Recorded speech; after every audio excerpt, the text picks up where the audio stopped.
लेकिन दोस्तों स्टोरी यहां खत्म नहीं, यहां स्टोरी खत्म नहीं हुई। रिफॉर्म्स के बाद कंपटीशन बहुत इंटेंस होता गया, बहुत इंटेंस। जॉब सिक्योरिटी कम हो गई, जॉब इतने सारे आने लग गए कि जॉब में टिके रहना बड़ा मुश्किल हो गया, क्योंकि कल को कोई परफॉर्मेंस नहीं करेगा, कल को कोई परफॉर्म नहीं करेगा, उसको हटा दिया जाएगा। तो सिक्योरिटी जॉब की कम होती रही। एक कॉन्ट्रैक्चुअल कल्चर जो है वो बढ़ता रहा। प्राइवेट एजुकेशन बहुत ज्यादा एक्सपेंसिव होना शुरू हो गया। हेल्थ केयर कॉस्टली होते गए।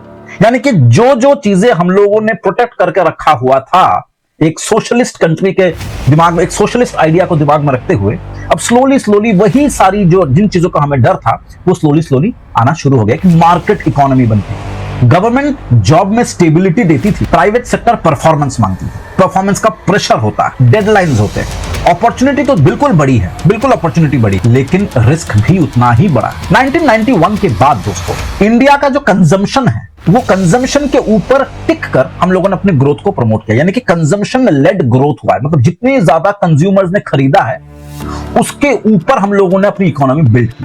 अब लोग खरीदेंगे ज्यादा तो डिमांड ज्यादा करेंगे, डिमांड ज्यादा करेंगे तो चीजों को ज्यादा सप्लाई में लाना पड़ेगा, सप्लाई ज्यादा करना पड़ेगा तो आपको जॉब्स देने पड़ेंगे, क्योंकि फिर प्रोडक्शन को बढ़ाना पड़ेगा ना, सप्लाई के साथ डिमांड के साथ मैच कराने के लिए। तो इस प्रेशर के अंडर एक नया सिस्टम आता है, क्योंकि कंज्यूमर का डिमांड बढ़ रहा है। तो ये कंज्यूमर का जो डिमांड बढ़ रहा है, इस कंज्यूमर के डिमांड को दिमाग में रखते हुए एक शिफ्ट आता है दोस्तों, और वो शिफ्ट है क्रेडिट्स का, उधार का।